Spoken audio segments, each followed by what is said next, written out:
Olá, pessoal, boa noite, tudo bem com vocês? Sejam muito bem-vindos ao nosso terceiro e último dia do curso introdutório da Liga Acadêmica de Infectologia. Eu sou a Luísa, sou da turma 57 de Biomedicina, aqui da IPM Unifesp, e vou ser a mediadora dessa noite. Antes da gente começar, só vou dar uns informes iniciais. Como nos últimos dias vai ter informes de dúvidas aqui que vocês podem mandar durante as aulas e elas vão ser respondidas ao fim, né, de cada aula. E também vamos deixar a palavra-chave passando aqui na tela em algum momento, então anotem para depois responder o form de presença. Quando ele for aberto, nós vamos avisar no chat também. Então, fiquem atentos. E outra coisa, né, só para lembrar que para receber o certificado de presença, você tem que ter presença em pelo menos 2 das 3 aulas. E uma coisa, fiquem ligados até o final, quando acabar a apresentação, nós vamos dar algumas informações a mais sobre a liga, o que a gente pretende abordar, então fiquem até o final. Bom, a aula de hoje é estratégias de controle e prevenção e ela vai ser um pouco diferente dos últimos dias. Hoje nós vamos ter a presença das nossas 2 preceptoras aqui hoje, ministrando a aula. A primeira parte vai ser pela professora Juliana, que possui graduação em Ciências Biológicas, doutorado em Ciências com ênfase em Imunologia e pós-doutorado em Virologia, ambos pela IPM Unifesp, com estágio na University of Texas, El Paso, e atualmente ela atua na área de virologia, com ênfase em estudos sobre vírus endógenos humanos, vírus causadores de infecções crônicas e vírus emergentes e reemergentes. Além disso, ela é professora do Departamento de Microbiologia, Imunologia e Parasitologia da IPM Unifesp, onde desenvolve suas atividades de pesquisa e ensino. Bom, professora, sinta-se à vontade. A todos. De novo, é um prazer estar aqui com vocês, dando essa aula. Espero que vocês tenham gostado ontem, anteontem, e gostem hoje. A gente preparou tudo assim com muita dedicação, muito carinho para vocês. Então, eu vou começar. Então, a gente hoje teve só uma mudançazinha, porque a Carol teve algum problema técnico com a aula dela, então eu vou dar minha aula primeiro. Mas a ordem dos fatores, nesse caso, não vai alterar nada, não vai alterar o produto. Então, gente, vou começar aqui a compartilhar minha tela. Se alguém puder me avisar se está enxergando tudo certinho, eu agradeço, porque a partir desse momento eu não consigo mais ver ninguém. Vocês estão vendo, gente?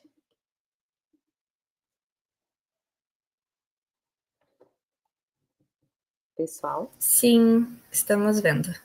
Ótimo. Bom, vou falar então um pouquinho sobre medicamentos e vacinas. Claro que fazem parte, né? São 2 estratégias, uma de tratamento, outra de prevenção, que fazem parte das grandes formas de controlar as doenças infecciosas, desde que a gente conseguiu, desde a época de Pasteur, né, que conseguimos iniciar os métodos de controle dos micro-organismos. Acho que o tratamento e as vacinas são o que o grosso assim da ciência objetiva isso, na verdade. Então, tudo que a gente faz, mesmo a pesquisa básica, a gente visa desenvolver um novo medicamento, a gente quer entender os patógenos, a gente quer entender os mecanismos das doenças, porque desenvolvimento de medicamento e vacina, e principalmente a vacina, né, o ideal seria até prevenção e não tratamento, mas a gente sabe muito bem que por características heterogêneas das populações, a gente tem diferentes reações, diferentes respostas, tanto aos tratamentos quanto às vacinas, né? Então, um precisa do outro e o outro precisa do um, né?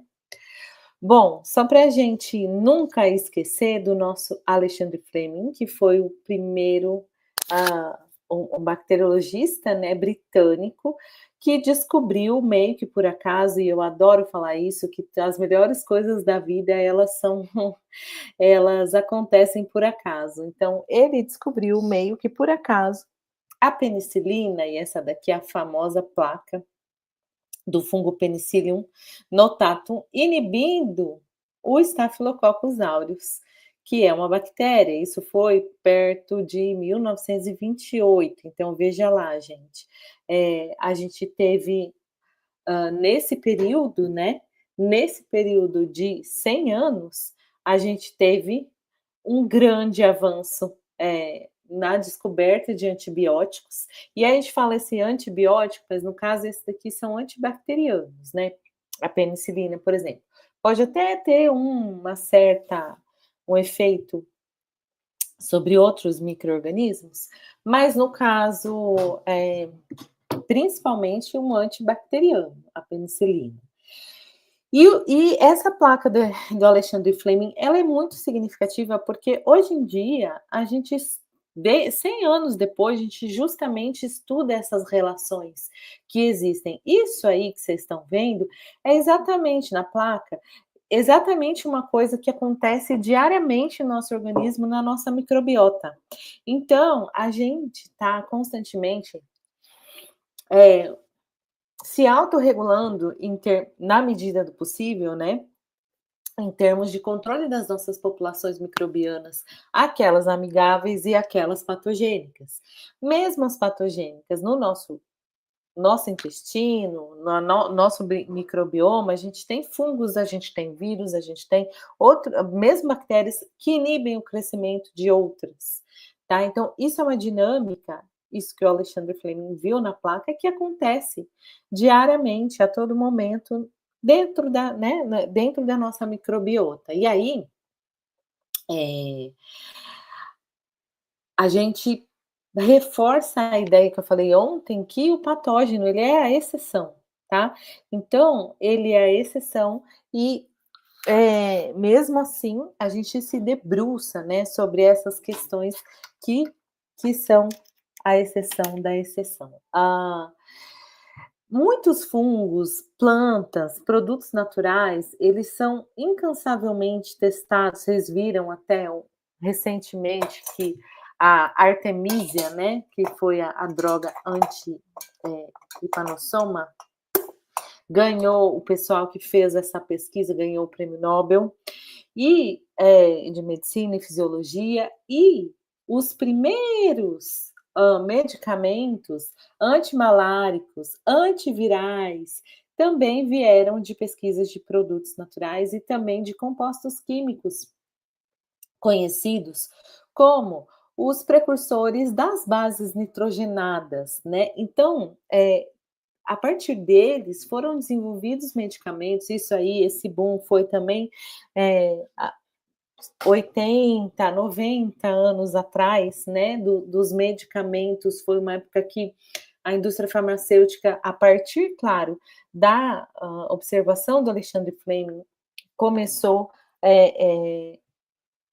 um movimento para descobrir produtos que tivessem ação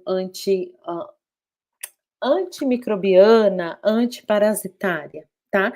Então, uma das classes que até hoje é muito importante de medicamento são os precursores de bases nitrogenadas, porque são bases modificadas, e nisso, os ganhadores do Prêmio Nobel de Medicina e Fisiologia de 1988, que é a Gertrude Elion, George Hitchens e o James Black, foram três pesquisadores que atuaram na química justamente fazendo modificações químicas muito antes, gente, de a gente ter exatamente a sequência, toda o sequenciamento de DNA, mas enfim, eles atuaram realizando modificações estruturais, químicas estruturais, nas moléculas precursoras das bases nitrogenadas.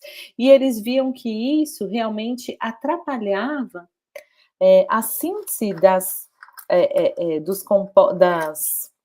dos componentes do DNA e a replicação dos patógenos. Então, inclusive, tinha até um efeito antitumoral, tá? Então, por exemplo, a ciclovir foi o primeiro antiviral descoberto, e ele veio desses análogos dos nucleosídeos. Por quê? Porque a hora que você trata o seu paciente, a sua cultura celular, o que quer que seja, com esse medicamento, o vírus, essa base, esse análogo da base, vai entrar na célula e vai ficar ali biodisponível. Na hora que a enzima polimerase for recolher as bases para formar a sequência de DNA, o que vai acontecer? Ele vai acabar incorporando, aliás, essas bases modificadas que não vão permitir que haja uma extensão da cadeia de ácido nucleico. E aí, a partir daí, você tem uma parada do ciclo replicativo de qualquer que seja o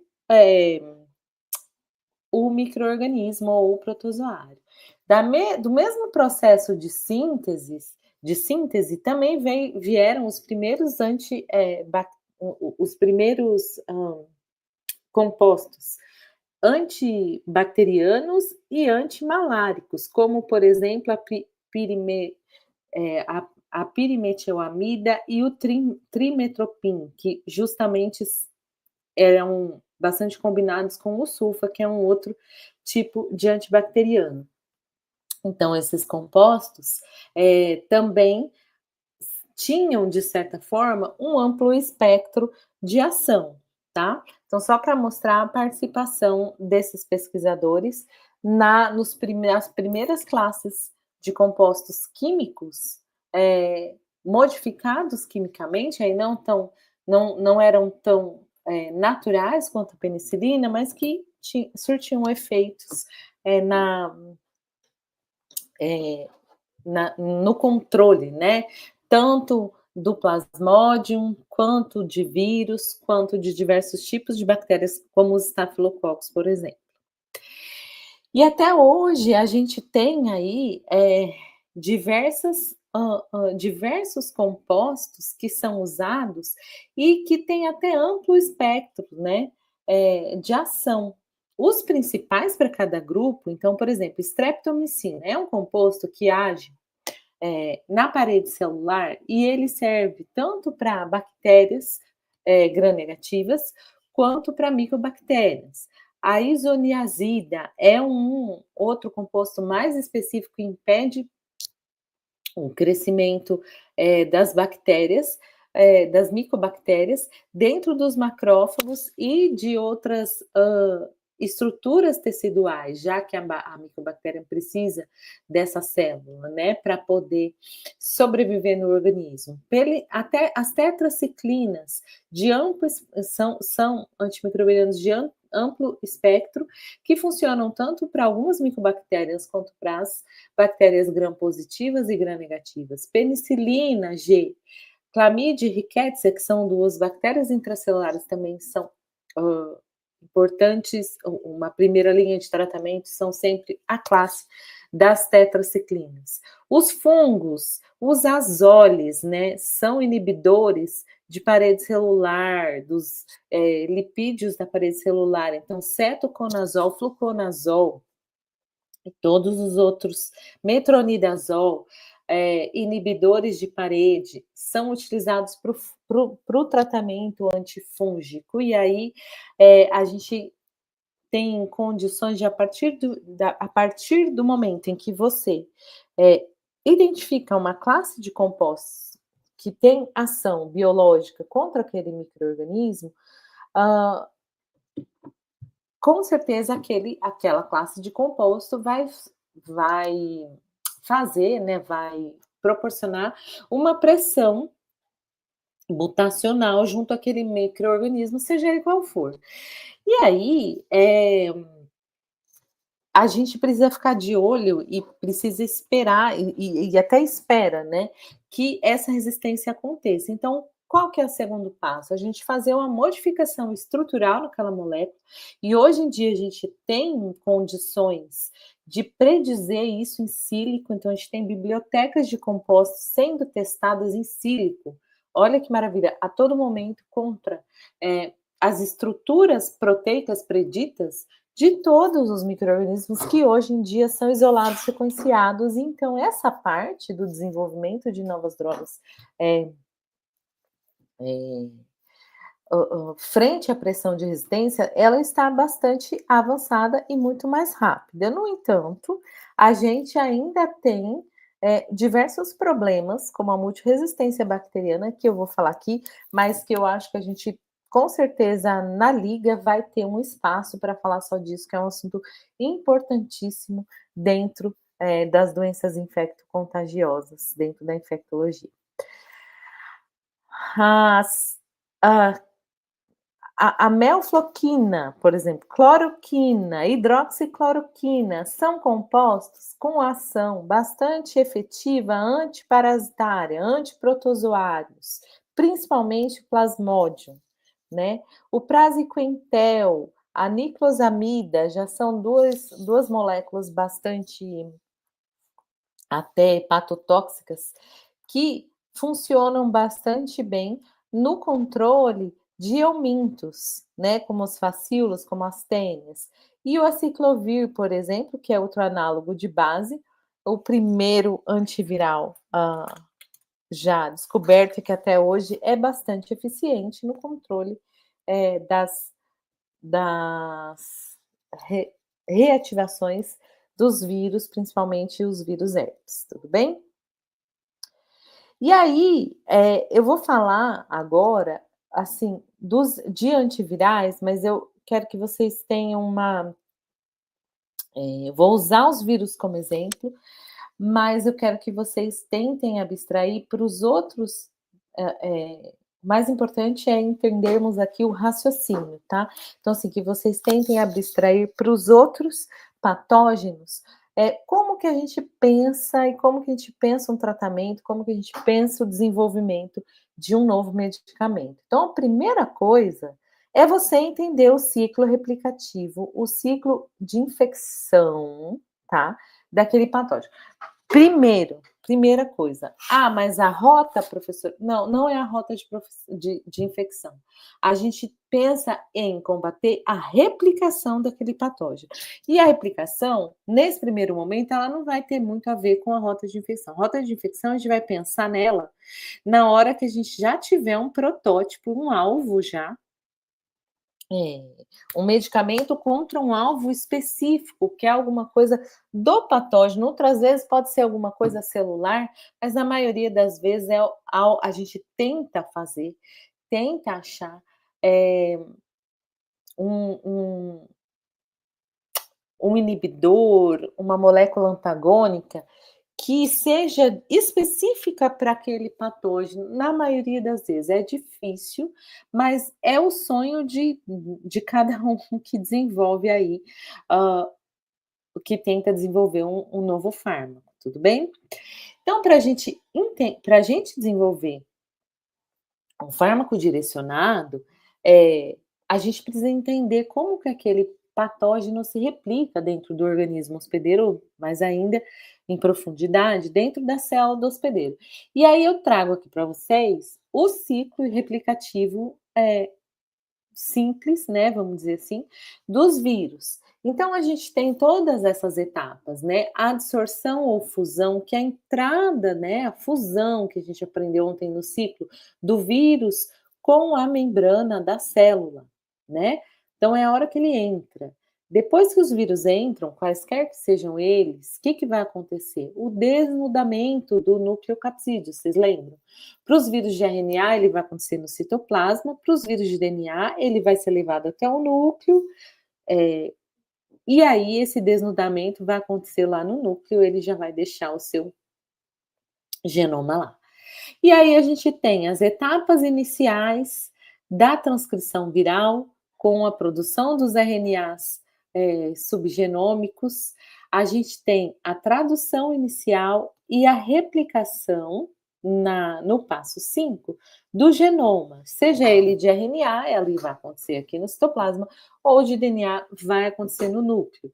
E integração a gente é um passo muito específico, né, como a gente discutiu ontem, sobre aqueles vírus que têm a capacidade de integrar o seu DNA no genoma do DNA do hospedeiro. Então, por exemplo, um vírus que faz isso, a gente já sabe, é o HIV, um vírus que pode fazer isso são os vírus herpes, alguns, e os retrovírus endógenos são vírus que evolutivamente fizeram isso. E a gente tem a transcrição tardia, que normalmente são proteínas tardias transcritas, tradução tardia, uma etapa importantíssima, que é a montagem, maturação e o brotamento. Então, que é a saída realmente do vírus da célula. Então, gente, a gente pode olhar aqui que isso acontece mais ou menos para todos os patógenos intracelulares, por exemplo. E os que são extracelulares vão fazer o seu ciclo alojados em alguma matriz extracelular de algum tecido, em alguma mucosa. Então, a gente sempre tem que observar o ciclo replicativo daquele patógeno que a gente quer estudar. E aí, falando de vírus, o que a gente tem? A gente tem absorção e fusão. Então, a gente falou ontem que a fusão do HIV na célula hospedeira, que no caso pode ser um linfócito TCD4 ou um macrófago, ele vai utilizar ela vai utilizar basicamente duas moléculas. Primeiro, o receptor CD4 e o correceptor, que pode ser o CCR5, e o CCR5 é o correceptor do vírus HIV, que está presente logo na entrada, logo no início, aliás, da infecção. Depois de um tempo, a gente sabe, na patogênese da doença, que esse vírus, ele muda o seu tropismo, ele para de usar o CR5 e ele volta, e ele passa a usar o CXCR4. Mas isso é outra aba que eu não vou falar agora. Então, o CCR5, ele vai interagir com a GP120. Então, na hora que a GP120 se ligar no CD4, ela vai expor um peptídeo de fusão que estava ali na sua conformação quaternária como é que eu vou dizer? Encapsulado ou escondido, né, da célula. Na hora que você tiver a interação GP120-CD4, esse peptídeo vai ser exposto e vai interagir com o CCR5. Então, gente, a primeira classe de antiviral utilizado, por exemplo, para a inibição do HIV, e é o primeiro tratamento, são os inibidores de entrada viral, ou inibidores de fusão, que vão ser antagonistas do CCR5, ou seja, eles vão bloquear o CCR5 e não vão deixar a GP120 ligar. Esse fármaco tem o nome comercial de Maraviroc, é o primeiro que a gente usa ali na linha de tratamento. Outra etapa importante, o desnudamento. O desnudamento é quando você impede ali, o vírus de desmantelar, de desfazer o seu nucleocapsídeo e jogar seu material genético para dentro da célula. O Flumadine, que é uma droga também utilizada é um medicamento utilizado anti-influenza, cujo nome genérico, né, o princípio ativo é a rimantadina, é um inibidor, é uma proteína que ela é uma molécula que ela não deixa o capsídeo o nucleocapsídeo desestruturar e, portanto, não libera esse material genético para dentro da célula. Ai, professora, mas e aí, né? E o que acontece? Acontece que uma hora os sensores intracelulares da célula vão reconhecer aquela proteína como estranha e eles mesmos vão se encarregar de destruir aquilo, tá bom? Outro alvo bastante interessante aí para o tratamento do HIV, a transcriptase reversa. Esse é o famoso, né, gente? O AZT, o osidovudina. O AZT é a droga clássica para o tratamento de HIV, né. Ele, na verdade, é um análogo, ó, é um análogo da timidina, é uma base parecida com a timidina, mas em vez dela ter um OH, ela tem um triplo nitrogênio aqui. Na verdade, triplo não, duplo. E aí, quando a transcriptase reversa do HIV encontra a zidovudina em vez de ser uma timidina, veja lá, ele tinha uma fita de RNA, né? No RNA não tem T, mas aí vai fazer a transcrição, não tem timidina, tem uracila. Vai fazer a transcrição reversa e aí todas as uracilas, a transcriptase reversa viral vai puxar uma timidina para colocar no lugar. Só que em vez de timidina, e essa etapa é importante dizer, por que o AZT é um remédio legal? Porque essa etapa, ela é feita no citoplasma, tá? Então, assim, a nossa síntese de DNA da nossa célula eucariota, que precisa de timidina, ela é feita lá no núcleo.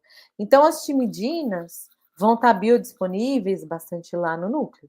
Mas na hora que o HIV entrar na célula, a primeira etapa que ele tem que fazer, e esse é o objetivo dele logo que ele consegue entrar, é transformar o seu RNA mensageiro, sua fita de RNA, em DNA, que é a famosa transcrição reversa viral. É o calcanhar de Aquiles desse vírus. Então, se você atrapalhar esse processo que ocorre no citoplasma, você não tem mais infecção viral. E a zidovudina vai entrar na célula, na membrana, e ela vai estar, primeiro, muito mais biodisponível no citoplasma do que no núcleo. Então, a chance de você incorporar a zidovudina no lugar da timina, da timidina, aliás, na transcrição reversa, é muito maior no citoplasma. Portanto, esse medicamento, ele vai prejudicar muito mais a síntese da fita complementar de DNA do HIV do que a síntese dos nossos, a replicação do nosso DNA. Então, um medicamento bastante tradicional e bastante conhecido, só explicando aqui o mecanismo de ação.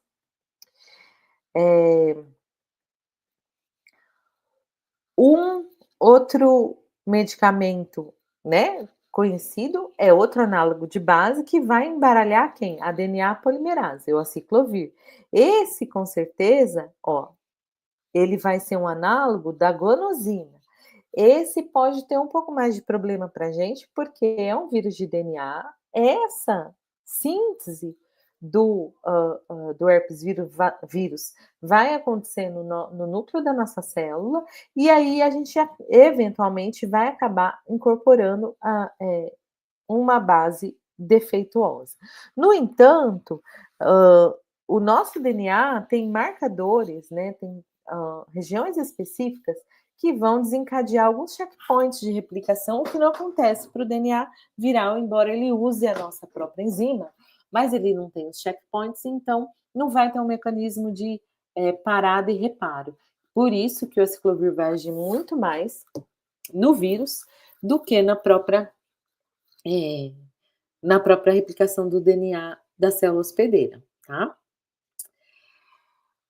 A famosa neuraminidase, né, vai bloquear a transcrição inicial do vírus influenza A e B. E é um medicamento que é o princípio do Tamiflu, que acho que vocês já ouviram falar. O oseltamivir é o nome do princípio ativo. O que ele é? Ele é um inibidor da neuraminidase, tá?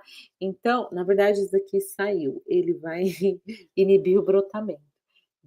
Ele me desconfigurou aqui. Então, na verdade, a neuraminidase é uma molécula que vai se ligar ao ácido ciálico da célula. Então, não sei se vocês lembram, mas a membrana plasmática de muitas células, inclusive as respiratórias, e as de mucosa, elas vão ter ácido ciálico na sua composição. Esse ácido ciálico, ele vai servir para uma série de coisas, inclusive para adesão celular, para o maior fluxo de nutrientes, para não como é que eu vou dizer? Não formar coágulos ou excesso de células sanguíneas ali perto dos capilares, né, endovenosos. Então, o ácido ciálico, ele tem essa característica de ser, vamos dizer assim, quase uma barreira inata da célula, para que ela seja, para controlar a permeabilidade do que entra e do que sai nessa célula. Mas o influenza, ele usa sua molécula neuraminidase para se ligar nesse ácido ciálico e conseguir bloquear, e conseguir, aliás, brotar através da membrana plasmática. E aí, a gente tem que o Tamiflu, ele é um antagonista da neuraminidase. Então, o que ele faz? Ele bloqueia a neuraminidase e ela não consegue se ligar no ácido ciálico, então o vírus fica preso dentro da célula. Essa célula, com o tempo, como eu falei para vocês, ali sobre o desnudamento do núcleo capsídeo, essa célula também está cheia de sensores da imunidade inata intracelulares, como os receptores Toll-like, RIG-I, MDA5 e os inflamassomos, que vão sempre reconhecer esses diversos tipos de compostos que não são próprios. Então, DNA, RNA de origem bacteriana ou viral, proteínas de flagelo, proteínas de fímbria bacterianas, proteínas do envelope viral e muitas outras. Então, quando você bloqueia alguma etapa do ciclo replicativo desses patógenos, você que são intracelulares, né, dos que são intracelulares aí, você mantém eles dentro da célula e aí você dá um tempo, você vamos dizer, você ganha um tempo para que essa célula reconheça aquele material que não é de origem própria, certo? E aí, falando um pouco só de atualidades, né, a gente chega nos tratamentos, e aí, assim, eu coloquei esse slide, quem já assistiu minha aula sabe que ele também está na minha aula, para a gente sumarizar, né? Então, diante de todo o conhecimento que a gente já tinha, quando chegou o SARS-CoV-2 em 2019 e o seu ciclo celular foi caracterizado e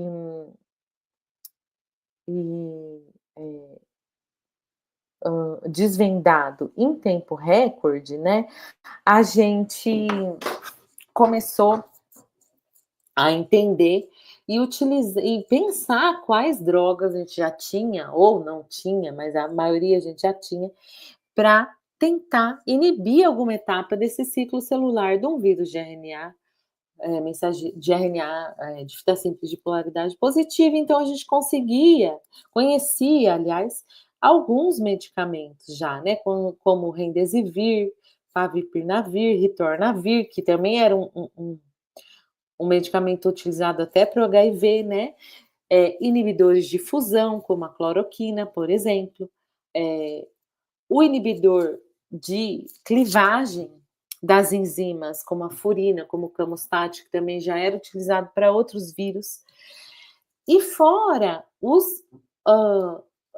as drogas que foram desenvolvidas de uma forma mais ou menos personalizada, né? Como, por exemplo, os anticorpos neutralizantes monoclonais que foram desenvolvidos justamente, especificamente para, no primeiro momento, neutralizar a spike do vírus, só que esse desenvolvimento foi baseado numa estratégia utilizada 100 anos atrás para o ebola, que era o da plasmaférese, ou seja, a transferência de plasma de pacientes convalescentes, ou seja, aqueles que se curaram. No ebola isso é muito sério, porque você tem 50% de chance de se curar só.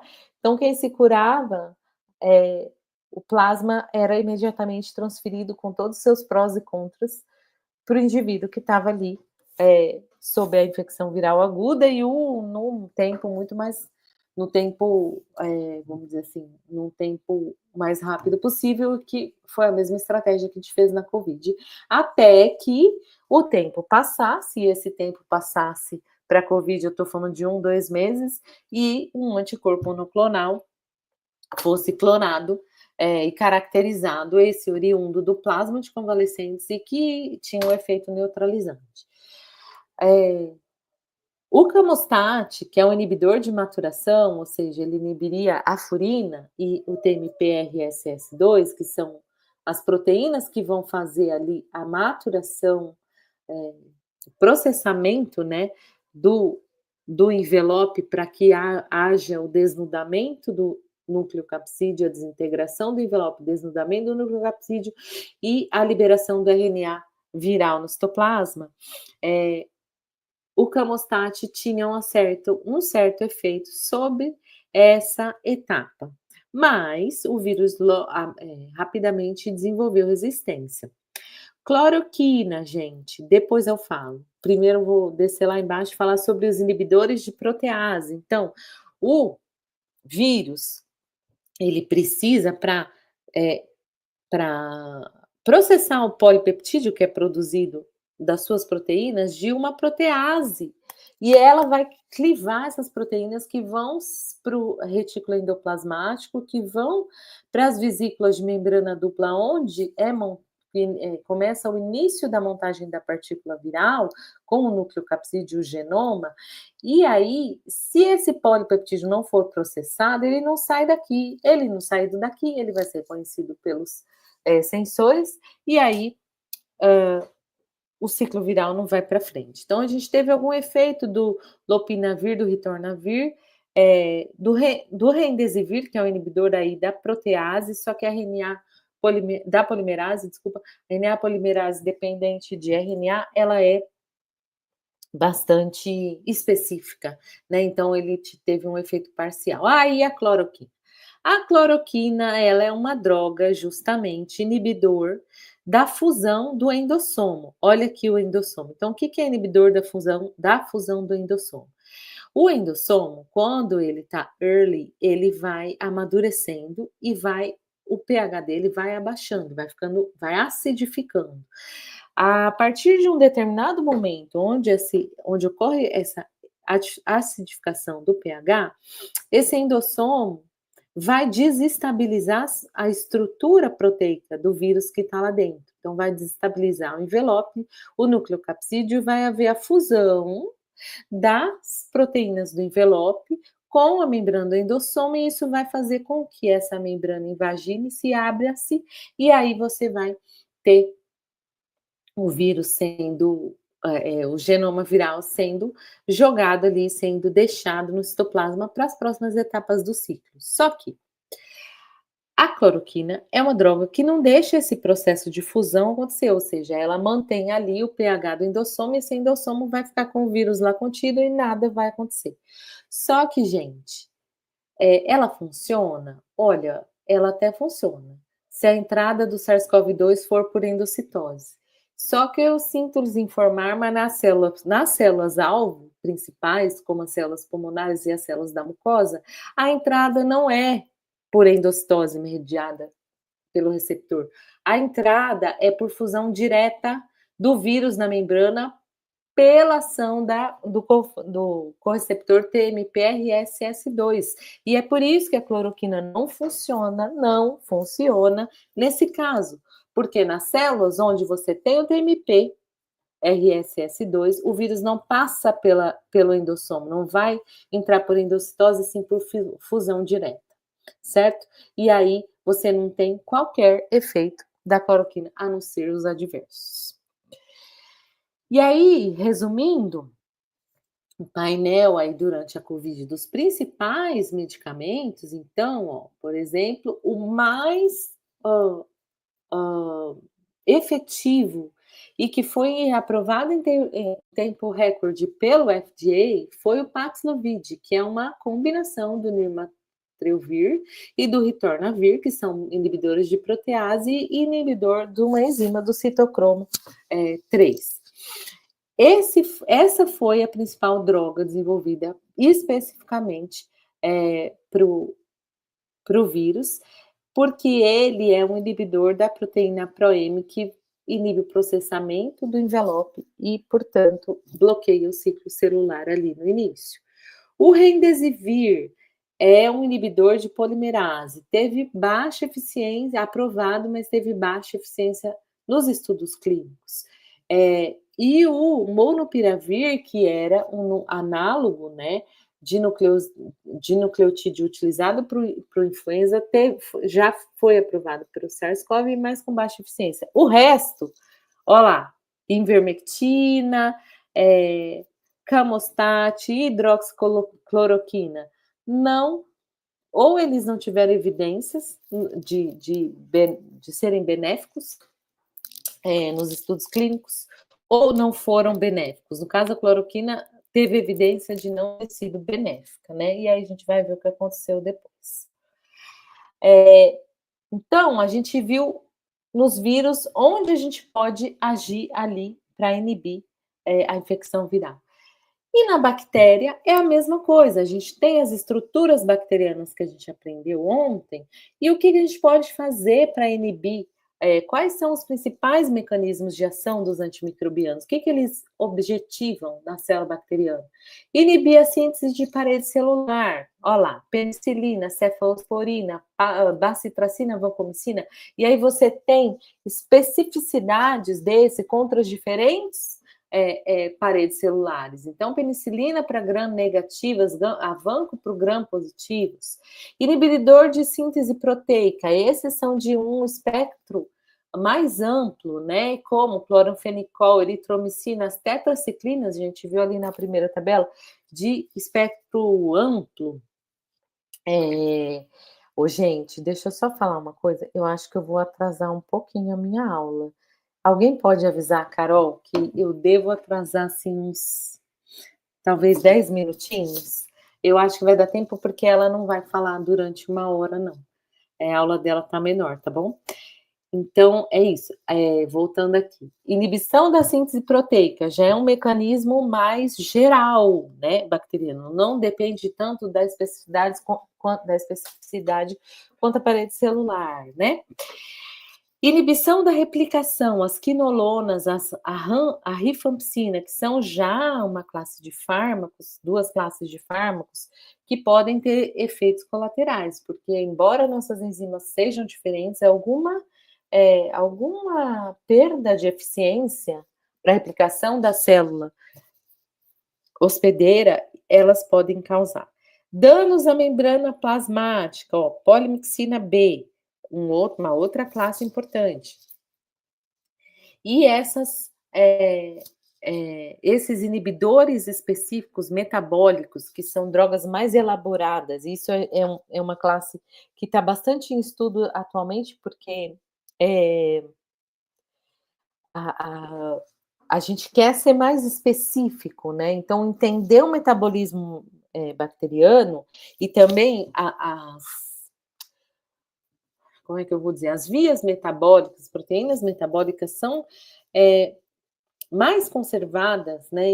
E atualmente sofrem um pouco menos de pressão ambiental para mutação do que justamente as outras proteínas envolvidas, então, as polimerases, as proteínas envolvidas na tradução, né?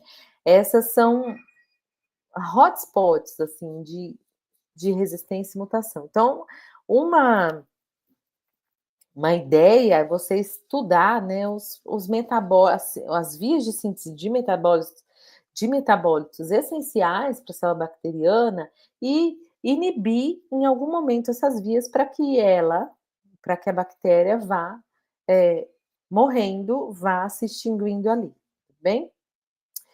E aí, o que eu queria falar para vocês, e agora é muito importante, porque lembra, vocês viram ali na tabela, que a hidroxicloroquina teve 0 benefícios nos clinical trials, ou seja, não teve efeito positivo nenhum nos clinical trials, já expliquei para vocês o porquê.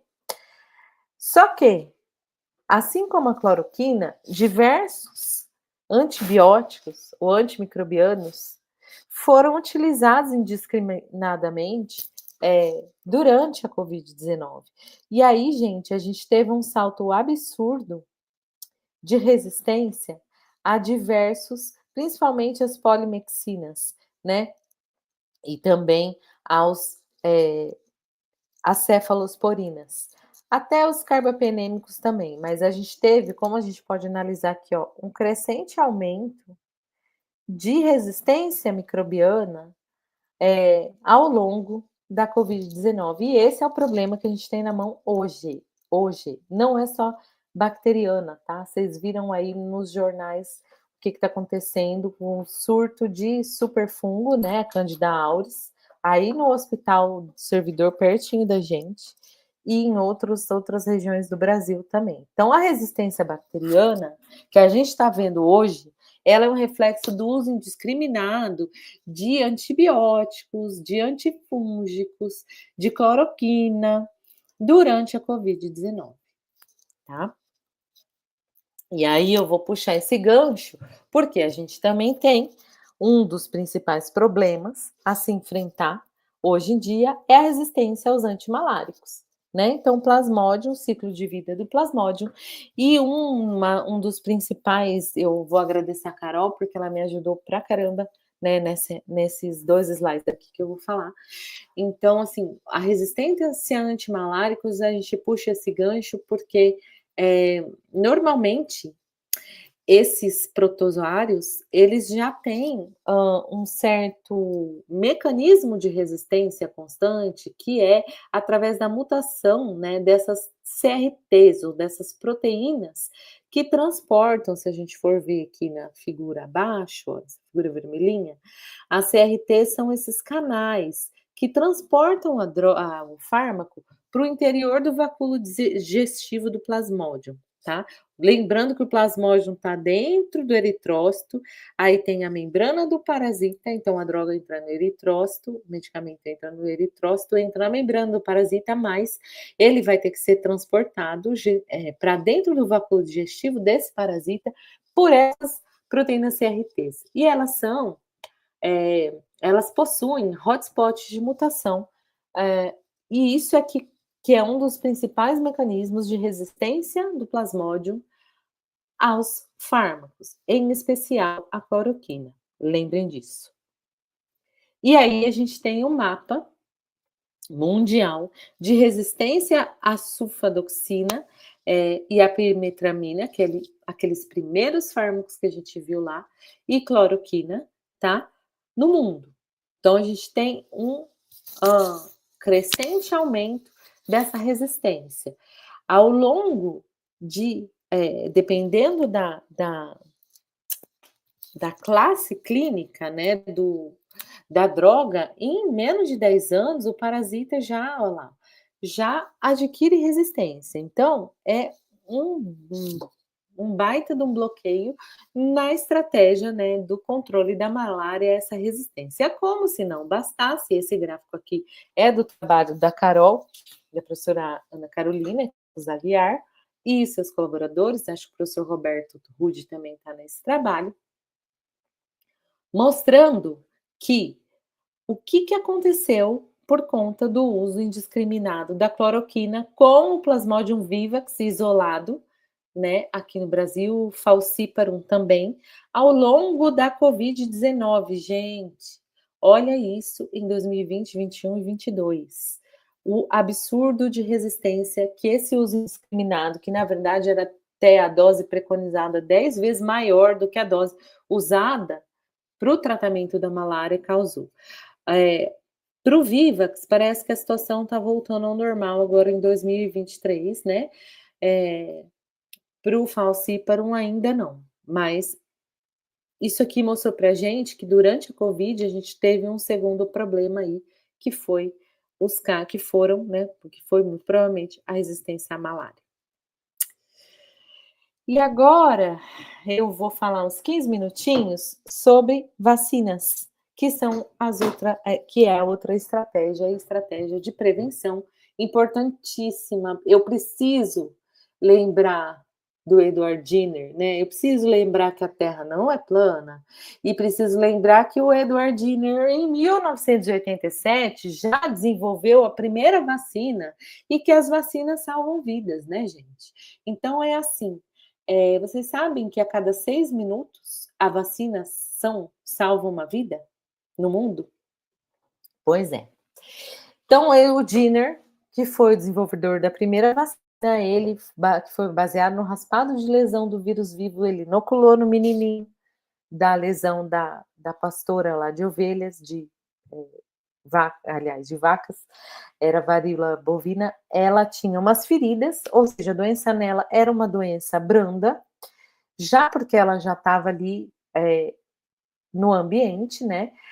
E aí ela inoculou raspado no braço, ele, né, do menino, e o menino ficou resistente, ele não se reinfectou com o vírus, e por ser uma criança, ele era suscetível. Então, essa foi a primeira grande sacada aí sobre como,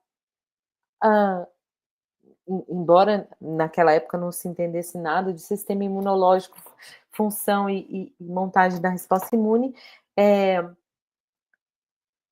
o mecanismo de vacinação já estava sendo delineado. De lá para cá, então a gente tem quantos anos? 200 anos? 100, 100 vai, 150 anos quase, de estudos, ou 250, enfim, acho que 250. De lá para cá, a gente tem diversos tipos de vacina, e a principal delas é a vacina de vírus atenuado. Então, gente, veja bem, 1789, desde então a gente tem vacina de patógeno atenuado, né? O que é a vacina de patógeno atenuado? Ali no Jenner nem era tanto atenuado, assim, era um patógeno vivo, mas era um patógeno meio diferente daquele que acometia humanos. Mas hoje em dia a gente tem as vacinas de patógeno atenuado e tem as estratégias para atenuar esse patógeno. Como que a gente faz? Febre amarela, por exemplo. Febre amarela é uma vacina que existe desde 1932, que começaram os trabalhos aí para o desenvolvimento da vacina da febre amarela, que foi de uma cepa atenuada de um paciente de Dakar. E aí, essa cepa atenuada, o que acontece? Você vai passando ela na cultura de célula, em cultura de células altamente permissivas, ou seja, o vírus ele não vai encontrando nenhum bloqueio, ele não vai encontrando nenhum tipo de resistência imunológica, e aí ele vai deixando, porque assim, a regra, né, da biologia é você ter uma otimização nos processos. Então, ele vai deixando de incorporar os seus genes de virulência e vai ficando só com o essencial que ele precisa para se aplicar e manter o seu genoma. E isso vai atenuando o fenótipo. Toda vez que você passa na célula, a gente pode passar em célula de rim de macaco verde, que foi o que aconteceu com a vacina do SARS-CoV, com algumas vacinas do SARS-CoV-2, a gente pode passar em ovo embrionado, que é o que aconteceu com a vacina da polio, a gente pode passar em outros tipos celulares, como a sarampo, cachumba, rubéola, enfim, diversas plataformas de atenuação vacinal, para que esse patógeno perca os seus genes, enfim, os seus fatores de virulência. A gente tem tanto para bactérias, né, quanto para vírus, principalmente, tudo bem? Patógeno inativado. A gente consegue inativar um patógeno para fazer vacina pelo calor, pela irradiação, pelo uso de determinados componentes químicos, por exemplo, como a formalina, que é o caso da Coronavac, onde o vírus SARS-CoV-2 foi inativado pela ação da formalina.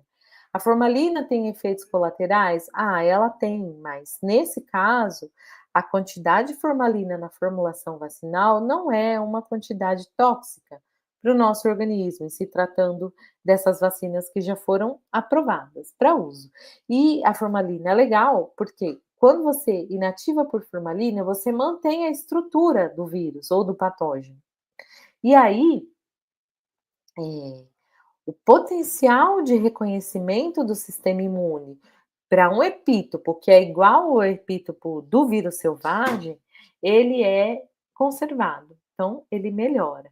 E aí é diferente de uma vacina do patógeno inativado pelo calor, por exemplo, que muitas proteínas da superfície vão perder a sua configuração, e aí a geração de resposta neutralizante não vai ser tão alta, tá? Então, vírus da hepatite A, por exemplo, patógeno inativado. A gente vê que, por exemplo, para o vírus da hepatite A, essa eficácia da vacina, ela não é tão alta, não é todo mundo que soroconverte. Coronavac, a polio é uma excelente vacina, tanto a Sabin quanto a Salk, né, porque a soroconversão é alta. Mas hepatite, Coronavac, por exemplo, são vacinas de vírus inativados que a gente não tem exatamente um alto nível de soroconversão, ou seja, de anticorpos neutralizantes. No caso, a Coronavac, inclusive, é uma vacina que impede muito mais o agravamento do que a infecção. Além disso, a gente tem, quando a toxina, como a toxina colérica, como a toxina difterico-tetânica é a responsável pela doença, pelo fator de patogênese, a gente tem as vacinas e sim de toxinas inativadas. E aí essa, na maioria, são são, são utilizadas inativadas mesmo, não tem como a gente dar uma toxina sem ser assim, porque pequeníssimas quantidades, por exemplo, dessas toxinas são capazes de causar os efeitos patogênicos. E aí a gente vem para uma classe mais atual de vacina, né, que são as vacinas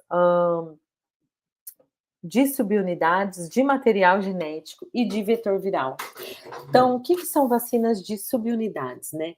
São vacinas que ou você usa um epítopo, uma proteína, ou alguns epítopos que a gente faz muito conjugar vários epítopos de patógenos, como o Haemophilus influenza, que é uma vacina relativamente nova para a pneumonia e meningite, como as vacinas da coqueluche e febre tifoide, como as vacinas da Neisseria meningitidis. O que a gente faz? Pega algumas proteínas ou um pool de proteínas e conjuga, liga com uma proteína carreadora que vai ajudar a despertar a resposta imune. Então, essa é a vacina conjugada. E a gente tem também a vacina de subunidades proteicas, como é o e aí você não vai precisar ligar a proteína, o pedacinho daquele patógeno, com uma proteína que vai estimular mais o sistema imunológico.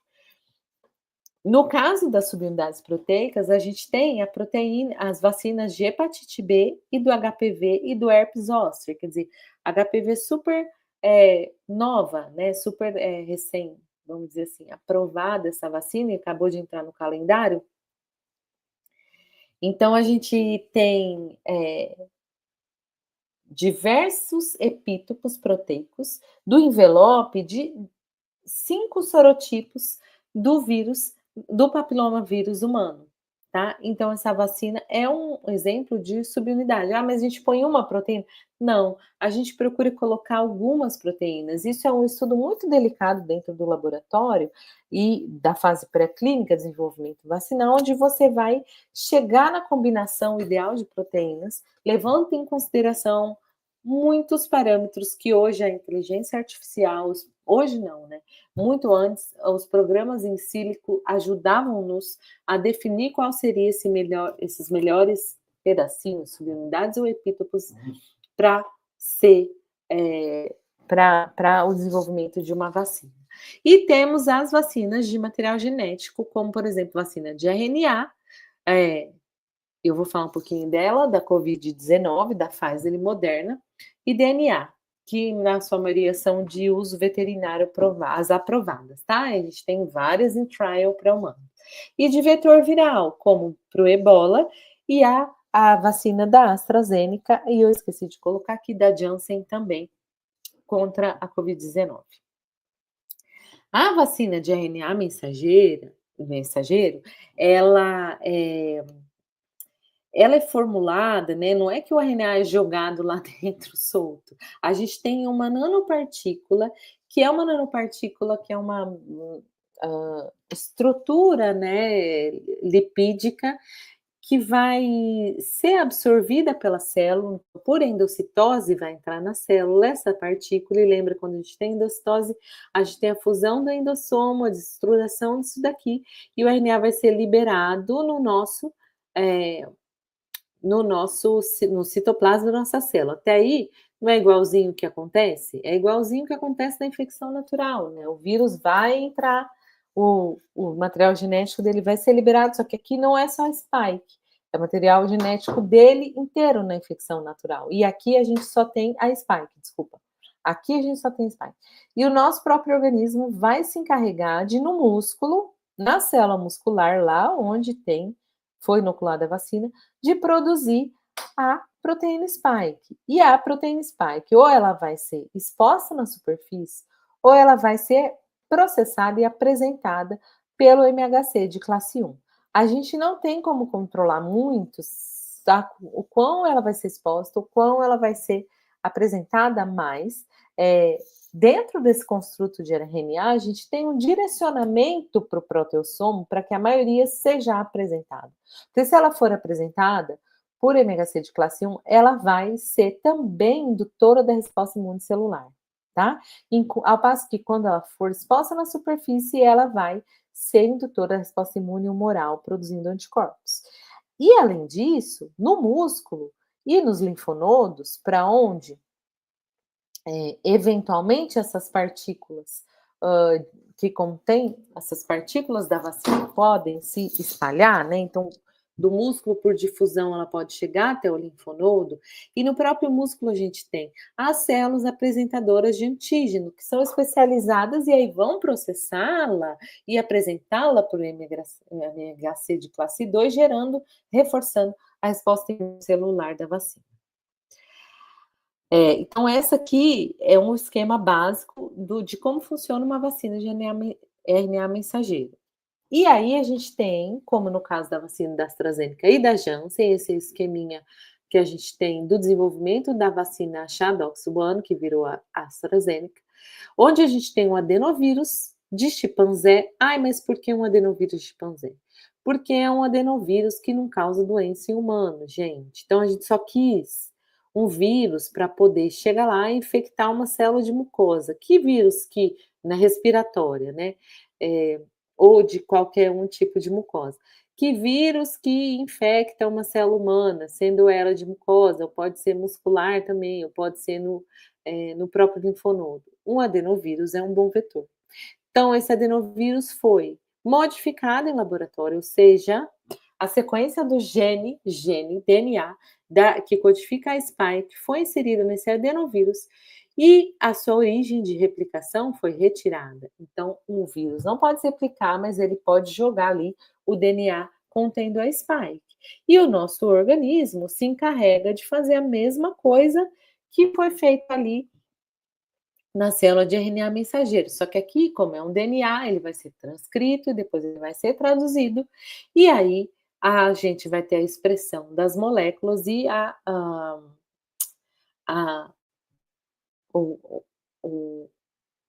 estimulação da resposta imune humoral e celular, como acontece para as vacinas, para os outros tipos de vacinas no geral, né?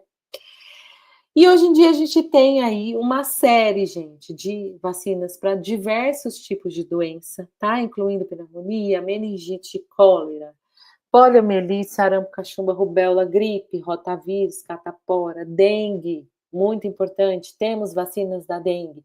Temos vacinas para malária. No Brasil, não. Ela só está licenciada para os países da África porque são feitas, principalmente não, são feitas com base no Plasmodium falciparum, tá? Então, a gente tem 2 aprovadas. E para que doenças a gente ainda não tem vacina? Todas essas aqui. Temos muitas doenças, principalmente fúngicas e parasitárias, que têm 200 anos de pesquisa. Se somar todos os pesquisadores de todos os laboratórios envolvidos, deve dar 1 milênio de pesquisa para o desenvolvimento dessas doenças, e só HIV desse 1 milênio deve ter uns 500 anos, né, se a gente for somar em horas. Então, assim, é um desafio até hoje, né, o desenvolvimento vacinal. Por quê? Porque ele envolve diversas etapas, e aqui eu coloquei só um esqueminha para a gente ver. Primeiro, o processo de desenvolvimento, escolha dos epítopos, escolha da melhor formulação vacinal. Esse processo de desenvolvimento é crucial porque ele depende de muitas coisas, de muitas coisas.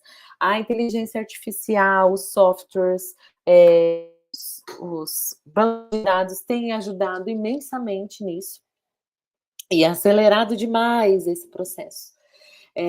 Inclusive porque, por exemplo, para o SARS-CoV-2, a gente usou adenovírus e vetor de DNA e RNA, que já estava sendo testado em fase clínica 2 para Zika, para outros vírus. Então, por isso que a vacina já começou daqui, tá? Então, foi bem rápido. Mas tem uma etapa anterior, que é da escolha da melhor estratégia, quando a gente tem tempo para fazê-lo. Quando não, a gente precisa combater. Ali no SARS-CoV foi uma questão de corrida contra o tempo, mas se eu puder sentar e pensar com calma e prever, a gente vai fazer alguns estudos primeiros. Tanto é que as vacinas elas vão sendo constantemente aprimoradas. Depois a gente tem a fase pré-clínica, né, que é onde a gente testa em animais de laboratório. Depois a gente tem a fase clínica 1, 2 e 3, que é onde a gente tem o licenciamento pelo FDA, EMA, ou, no nosso caso, pela Anvisa. E depois a gente tem todo o programa de ajuste de produção em larga escala, distribuição e conservação dessa vacina e administração na população até obter aí a imunidade. Então, eu peço desculpas pelo tempo que me alonguei, e era isso que eu tinha para falar hoje para vocês, tudo bem? Muito obrigada. Muito obrigada pela aula, professora. Foi muito boa, muito obrigada mesmo. Foi maravilhosa. Bom, nós temos uma dúvida e eu vou ler agora. Tá, já. Considerando as evidências crescentes sobre a associação entre compostos naturais e agentes antimicrobianos, como antibióticos e antivirais, a senhora acredita que essa estratégia pode ser uma alternativa viável no combate à resistência bacteriana e ao surgimento de variantes virais mais resistentes? Desculpa, você pode repetir a última parte? Se eu acredito que essa estratégia pode ser uma alternativa viável no combate à resistência bacteriana e ao surgimento de variantes virais mais resistentes. Assim, no combate ao surgimento de variantes virais mais resistentes, acho que não. Eu acho que pode ser uma estratégia, assim como ao que a gente tem agora, né? Ao controle de tanto vírus quanto bactérias que já estão resistentes, né? O que pode acontecer é, ao longo do tempo, isso também os patógenos criarem certas resistências. Mas eu acredito muito, muito no potencial dos compostos naturais, e a gente tem, olha, a gente testou cúrcuma, por exemplo, extrato de cúrcuma, a gente testou própolis. Todos eles têm os seus efeitos comprovados ali na bancada, antivirais, antibacterianos. Existe um projeto fantástico, até eu e a Carol, a gente está nesse projeto, Carol, nem sei se eu te falei, ele foi aprovado, aquelas falando em público aqui, pelo CNPq, que é um projeto que propõe estudar o potencial de compostos isolados de plantas do cerrado, que é um ecossistema riquíssimo, enquanto a gente ainda tem ele, né? No combate de infecções de todos os tipos. A gente vai estudar desde parasitas até vírus. Então, passando por bactérias, passando por fungos. Então, é um projeto aí que recebeu um financiamento grande de uma chamada do CNPq, e assim, eu tenho total certeza, eu sou muito adepta dessa questão, gosto muito, e se a gente pegar a história, pega a história, gente, os primeiros slides que eu mostrei, é isso que surgiu, né? Tudo veio daí, tudo veio do composto natural. Então, a natureza tem as respostas, tá bom? Tá bom, muito obrigada. Bem, então é isso, gente. Eu agradeço. Agora eu dou um sair aqui, né? Isso. Bem, pessoal, agora nós vamos para a segunda parte da aula e ela será ministrada pela professora Ana Caroline, graduada em Biomedicina, com mestrado em Farmacologia Bioquímica e Molecular pela Universidade Federal de Minas Gerais e doutorado, também pelo FMG, em Medicina Molecular. Possui atuação no Johns Hopkins University, pós-doutorada pela Universidade de São Paulo, com parte do projeto sendo desenvolvido no London School of Tropical Medicine and Hygiene e na University of Liverpool. Atualmente é professora adjunta da IPM Unifesp e pesquisadora colaboradora da organização Medicines for Malaria Venture. Sua linha de pesquisa é voltada para o desenvolvimento de medicamentos antimaláricos e para o entendimento dos mecanismos de resistência da malária aos medicamentos atuais e ao mecanismo de ação desses fármacos. Bom, professora, muito bem-vinda. Fica à vontade. Muito obrigada, pessoal. Obrigada pela apresentação, Luísa. É um prazer estar aqui hoje de novo. Eu só estou com uma dúvida de como o meu slide... Vocês estão conseguindo já ver a minha tela? Ah, beleza, está aqui. Então, hoje eu vou complementar a aula maravilhosa, né, que a Gil acabou de dar para a gente. E eu vou falar sobre uma outra vertente de estratégias de controle. Então, a gente chamou essa aula de estratégias de controle parte 2. E ela vai linkar um pouco com o que eu trouxe para vocês na primeira aula, né? Quando a gente falou dos diferentes patógenos relacionados a doenças infecciosas, e agora a gente vai falar sobre os vetores e uma forma de controlar essas doenças, né? A Ju trouxe medicamentos, vacinas, falou da problemática dos medicamentos, e agora eu vou trazer essa estratégia de controle vetorial e também a falar um pouco dos problemas que a gente enfrenta. Lembrando que, quando a gente fala de doenças, né, infecciosas, não existe uma estratégia única.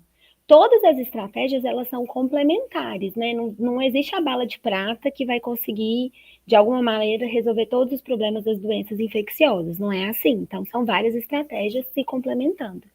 E, às vezes, dentro de uma temática, que é o que eu vou colocar aqui hoje, que é controle vetorial, também tem diferentes linhas, diferentes estratégias, e a ideia é combinar para a gente conseguir ter um resultado melhor no final e um maior controle, né?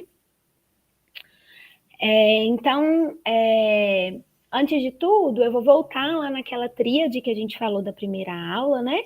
Para que uma doença aconteça, a gente tem diversos fatores. Então, a gente tem o hospedeiro, a gente tem fatores ambientais, e aqui a gente colocou na aula passada bastante sobre mudanças climáticas, né? Que é uma coisa, um evento não surpresa, porque a gente sabia que isso ia acontecer, devido à maneira como a gente trata o mundo, mas, enfim, ele traz um elemento de mudança. A gente estava acostumado com as doenças se comportarem de uma maneira e agora elas passam a se comportar de outras. A gente tem o patógeno e algumas doenças, elas precisam de um vetor para serem transmitidas. Então, se a gente tira isso aqui de cena, a gente simplesmente quebra essa tríade e aí a doença não acontece, né? Quando a gente fala de vetores, eu acho que eu talvez tenha colocado isso, ainda não, no próximo slide, a gente vai falar de vários tipos de vetores diferentes, né? Então, a gente vai ver que existem os vetores biológicos e os vetores mecânicos. E daqui a pouco eu vou explicar isso para vocês melhor. Mas agora eu vou relembrar rapidamente quais são os tipos de vetores que a gente comentou, né? Então, a gente falou, né, do Aedes aegypti, que ele é vetor de diversas arboviroses, como a gente colocou aqui. A gente falou do vetor da febre oropouche, né, que é o Culicoides paraensis. A gente também falou da doença de Chagas, que tem o barbeiro como vetor, leishmaniose, né, que tem o flebotomínio, que são as espécies de lutsomia e outros, o anófilis, que tem como vetor, a malária que tem como vetor o anófilis, né, transmissor da doença, e aqui eu fui colocando gêneros ou citei uma outra espécie, mas é importante a gente lembrar que existem diferentes tipos de vetores. Então, por exemplo, no caso da malária, eu coloquei anófilis, mas são vários tipos de anófilis, e aí em cada país, em cada região, é um vetor que predomina. Então, por exemplo, no Brasil a gente tem o Anopheles darlingi como sendo o principal vetor do nosso país. Mas quando você vai para a África, você tem o Anopheles gambiae. E esse tipo de vetor, o tipo de vetor que está em cada país, está relacionado também, às vezes, com a espécie que é transmitida. Tem diferentes competências vetoriais, então, às vezes, por exemplo, o vetor daqui ele é muito bom para transmitir a malária viva, o vetor da África é muito bom para transmitir a malária falcíparo. E por aí vai. Tem vetores que são espécies específicas. Então, por exemplo, eu posso tentar infectar o anófilis com uma malária de camundongo, o anófilis darlingi com uma malária de camundongo, para poder fazer um modelo experimental. Mas ele simplesmente não se infecta, porque ele é suscetível ao Plasmodium vivax e não ao Plasmodium berger, que causa malária de camundongo. Então, assim, isso daqui é um mundo, é muita linha de pesquisa envolvida para poder entender como os vetores funcionam, comportamento vetorial na hora que a gente vai traçar as estratégias de controle são super importantes. Então, vou de novo exemplificar com a malária, que é onde eu tenho mais domínio. Quando a gente fala, por exemplo, a gente vai ver lá na frente, de aplicação de inseticida em borrifação residual, tem vetor que tem comportamento de picar do lado de fora, então não adianta nada você borrifar a casa, porque o vetor não entra, ele fica no peridomicílio, ele não vai para dentro da casa, e ele pica do lado de fora. Então, o que eu quero trazer aqui é que, deixar bem claro para vocês que isso é um apanhado para a gente poder tentar entender um pouco do papel dos vetores nas doenças infecciosas, mas que isso é um mundo aberto de estudo, né, com muitas possibilidades e com muita coisa que já foi desenvolvida. E com certeza, durante o nosso curso, a gente vai ter a oportunidade de entrar mais ainda em contato com isso, aprender mais profundamente, entender mais sobre esse mundo, né, que são os vetores. A gente falou bastante de mosquito, mas a gente também tem a biofalária, né, que é um caramujo, que também é um vetor responsável por transmitir a esquistossomose. E aí, quando a gente coloca esses vetores, a gente tem que entender que em algum momento, seja o parasita, seja o vírus, ele vai utilizar desse vetor para se multiplicar. E aí, o vetor vai conseguir transmitir aquilo para frente. Alguns vetores são, no caso de parasitos, eles são inclusive hospedeiros definitivos da doença. Então, quando a gente olha para a malária, acho que está aqui no próximo slide, a gente tem um ciclo de vida sendo desenvolvido dentro desse inseto vetor. E a reprodução sexuada está acontecendo dentro do inseto vetor. Então, ele é um vetor biológico. Ele vai habitar, aquele plasmódio vai habitar esse vetor e, de alguma maneira, ele vai se multiplicar. A mesma coisa acontece com os vírus que se multiplicam dentro do inseto, ou então até mesmo com o xistossoma que vai se multiplicar dentro do caramujo, né? Então, são diferentes. Aqui, no caso, é uma reprodução assexuada, que é uma reprodução sexuada. Então, isso é um tipo de vetor biológico, quando ele está dando subsídio para aquele patógeno se desenvolver. E a gente ainda tem os vetores que são vetores mecânicos. Qual que é a diferença? O vetor mecânico, ele apenas transporta o patógeno para algum lugar. Então, você pode ter, por exemplo, uma mosca que está transportando um patógeno para algum lugar. Mas o agente infeccioso, né, ele não está utilizando desse inseto para se multiplicar, para sobreviver, enfim. Outra coisa que eu acho que todo mundo sabe, mas não vale a pena relembrar, quem faz, quem se alimenta é a fêmea. E a fêmea se alimenta porque ela precisa fazer a maturação dos ovos. Então, quem está implicado em transmitir os patógenos, em geral, são as fêmeas, porque elas que necessitam de alimentação de sangue para poder fazer a maturação dos ovos e conseguir manter a sua prole, né? E aí eu escolhi a dengue como um exemplo, e o que eu falo aqui, obviamente, gente, se o vetor é o mesmo, se a gente elimina o vetor da dengue, automaticamente a gente está eliminando vetores de outras arboviroses que são transmitidas pelo Aedes aegypti. Então, eu coloquei a dengue aqui como exemplo, porque os artigos que eu trouxe, as coisas que eu vou exemplificar, foram baseadas na dengue, tá? Mas a gente pode aplicar para outras coisas.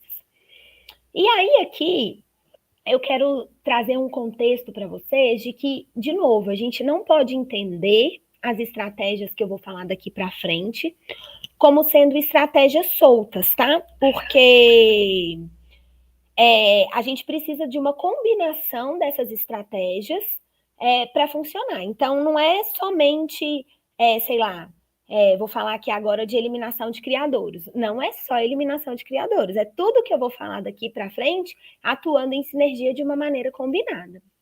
Outra coisa que a gente precisa saber também, que tudo isso, antes de ser executado, é avaliado. Então, não vem da cabeça de alguém, vou sair borrifando parede, vou sair soltando mosquito geneticamente modificado por aí. Não é dessa maneira que as coisas funcionam. O Ministério da Saúde, o setor de vigilância, ele está sempre olhando o que está acontecendo e fazendo levantamentos e inquéritos epidemiológicos para entender o que está acontecendo naquela localidade. Então, quando eu vou falar mais para frente de um fumacê, é obviamente que um fumacê vai acontecer aonde a gente está tendo maior transmissão, aonde aquilo se aplica. E aí existe um guia, existe um manual das diferentes estratégias que podem ser utilizadas e existem as condutas. Então, a conduta agora, se fazer nesse cenário, é a se fazer no outro cenário é a B. E aí essas estratégias elas vão sendo de alguma maneira combinadas e executadas para, de fato, conseguir fazer um controle vetorial dessas doenças. E quando a gente fala de dengue, a primeira estratégia, né, que é aquela estratégia grosseira, é a eliminação de criadouros e de água parada. Então, sempre essa vai ser a primeira estratégia. Não adianta eu utilizar de métodos super high-tech para poder eliminar uma coisa se eu estou mantendo ali um foco, uma água parada. Então, se eu não elimino isso, não adianta eu ir para outras coisas mais avançadas, porque nada vai ter o poder de conseguir eliminar se eu não tiro pelo menos o foco dali. Então, essa é uma estratégia que ela sempre tem que ser utilizada. Além disso, ela é uma estratégia muito pensada e utilizada porque ela é simplesmente mecânica. A gente vai ver que tudo que a gente introduz, né, se eu introduzo um novo inseticida ou qualquer coisa, como a Ju também mostrou para os medicamentos, com o passar do tempo, os organismos eles conseguem desenvolver resistência. Então, do mesmo jeito que os parasitos, ou seja, quem for, a Ju exemplificou a malária também, ou as bactérias, desenvolvem resistência aos medicamentos, os vetores também desenvolvem resistência ao inseticida. Então, se a gente consegue resolver um problema simplesmente com a eliminação de criadouros, a gente vai conservando aquela estratégia que a gente tem, né? Guardando aquela estratégia para situações em que, de fato, eu vou precisar utilizar, tá? Então, essa daqui é óbvia, mas eu queria colocar aqui nesse cenário o porquê que ela é uma primeira estratégia.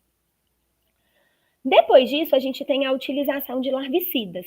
Então, basicamente, esses larvicidas, eles são colocados, né, em locais para poder impedir o crescimento dessas larvas.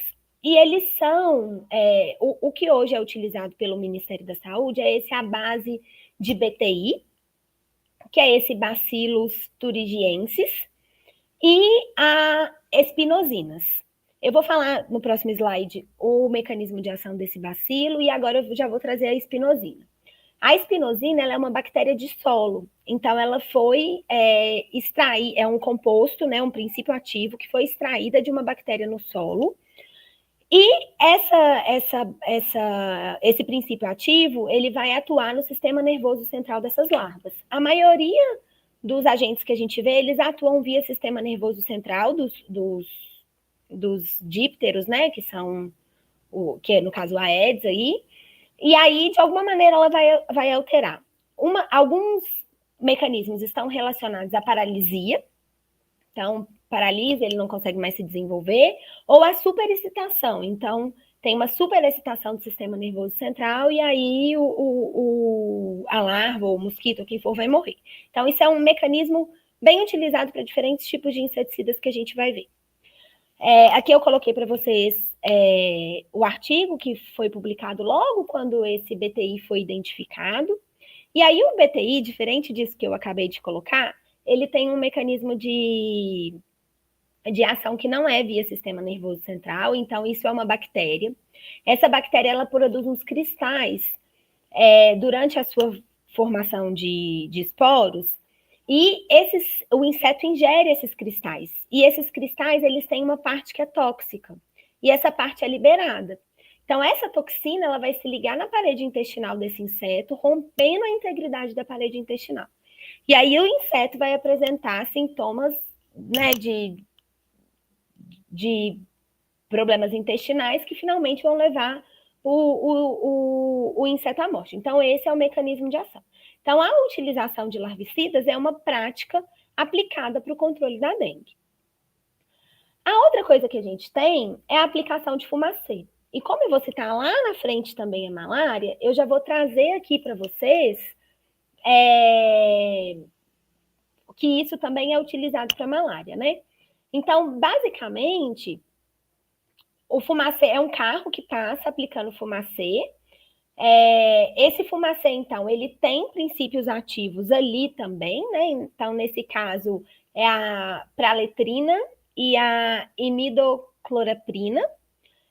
Esses dois que eu falei, eles também agem no sistema nervoso central. Um deles é provocando impulsos nervosos repetitivos, até que leva à exaustão e à morte. Então, isso também leva à morte do inseto. De novo, uma estratégia que tem que ser pensada, tem que ser aplicada. Adianta sair um carrinho pela cidade de São Paulo passando fumacê em tudo? Não. Então, o Ministério da Saúde, ele sempre tem uma equipe que vai naquele lugar, faz um inquérito epidemiológico, levanta os dados e vê se aquela estratégia vai funcionar para essa situação ou não. Não existe controle vetorial sem inquérito epidemiológico e sem entender o que está acontecendo ali. Não é à toa que todo mundo aqui já atendeu a porta de um agente da dengue que bateu na sua casa para poder ver o que pudesse estar acontecendo. Depois, a gente tem a borrifação intradomiciliar. Basicamente, a borrifação intradomiciliar é passar o inseticida nas paredes da casa, né? E aí isso vai ficar ali impregnado por um tempo, tem um tempo de duração. E isso, quando o vetor ele vai encostar naquilo dali, né? Às vezes penetra na cutícula daquele vetor e ele é capaz de morrer ou de repelir, por aí vai. Então, borrifação residual intradomiciliar também é um tipo de estratégia utilizada para o controle vetorial. Depois disso, eu vou trazer métodos um pouco mais diferentes, né? Esses são métodos que talvez a gente já conhece há mais tempo, que foram desde o começo aplicados, mas aí depois, né, as coisas vão avançando na ciência e vários outros métodos começaram a ser utilizados. E todo mundo aqui já deve ter escutado no jornal alguém falar sobre a Wolbachia. Esse pesquisador que está aí na imagem, ele foi pioneiro no nosso país com os estudos de Wolbachia. Tive o privilégio de conhecer ele, Dr. Luciano, ele é pesquisador da Fiocruz. Quando eu cheguei para fazer meu estágio na Fiocruz, ele estava fora na Austrália, onde ele aprendeu tudo sobre Wolbachia. Passou um tempo, ele voltou para Minas. Ele era servidor na Fiocruz de Minas. E aí, logo, o Ministério da Saúde comprou a ideia dele para poder começar a aplicar. E os primeiros casos, os primeiros locais que isso começou a ser aplicado foi no Rio de Janeiro. E aí ele acabou se mudando para outra Fiocruz, acho que por causa de logística, ficava mais fácil e tudo mais. Foi transferido e os estudos começaram. Então, hoje ele tem um programa, né, que produz esses insetos e dissemina por aí os insetos com a Wolbachia. E aí, eu resolvi trazer para vocês alguns dos artigos. Então, esse primeiro artigo foi o artigo pioneiro que foi publicado na Austrália, não sei se ele é um dos primeiros agora, esse não, esse é mais recente, de 2023, eles já estavam avaliando coisas depois, mas isso que eu estou falando que começou, talvez tenha sido 2007, 2008, 2009, baixo, assim, há bastante tempo atrás. E aí eu quero mostrar para vocês um pouco do impacto que a utilização dessa Wolbachia tem. Então, essa primeira figura aqui mostra que no ano de 2015 a 2019, eles começaram, né, a liberar os mosquitos, né, que estavam infectados com a Wolbachia, né? Então, você vê que com o passar do tempo, começou a aumentar a frequência dos mosquitos infectados com a Wolbachia. E aí, o dado interessante que mostra é que o que a gente consegue perceber é que, à medida que o tempo também foi passando, o número de casos da doença também foi diminuindo após a dispersão desses mosquitos. Então, mostrando que é uma estratégia que é capaz de diminuir o número de casos. E aí eu trouxe aqui para vocês a efetividade, né? Um estudo que foi feito no Brasil. Esse primeiro que eu mostrei foi feito na Austrália, e esse é um estudo do Dr. Luciano, que foi feito no Brasil.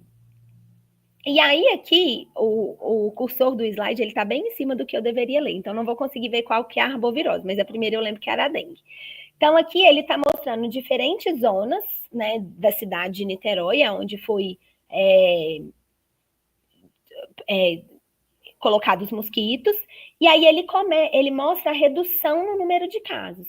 E aí a gente pode ver a quantidade, a proporção, né? Aqui quase 70% por zona, às vezes quase 80%, em relação à redução ao número de casos. E como eu falei para vocês, a mesma coisa, se você está reduzindo o Aedes aegypti, você está reduzindo outras arboviroses que também são transmitidas. Então, começou lá atrás, falei para vocês 2000 e pouco, quando a gente ainda não falava muito do resto, né? A gente falava mais de dengue. Mas agora a gente tem várias outras, e aí esse estudo também funciona para outras, né? Essa aqui eu acho que é de chikungunya, se minha memória tá boa. E aí mostrando a redução também da quantidade de casos, tá? Da incidência. E aí, por fim, deve ser a Zika, também mostrando essa redução do número de casos com a utilização de Wolbachia, tá? E aí, teve uma parada por causa da pandemia, né? Estava muito em ascensão a implementação e tudo mais no nosso país, mas deu uma parada por causa da pandemia, e aí depois os estudos voltaram. Então, eu achei essa notícia de 2024, né, falando que já está com atividade em andamento em outras cidades, né? Presidente Prudente, Uberlândia, Natal, Foz do Iguaçu, Londrina, e que, ao todo, eles preveem que 1,7 milhão de pessoas nestes municípios vão ser protegidos dessas arboviroses.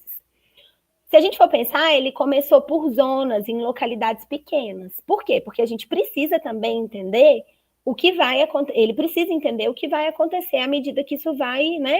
Que vai tendo mosquito por ali.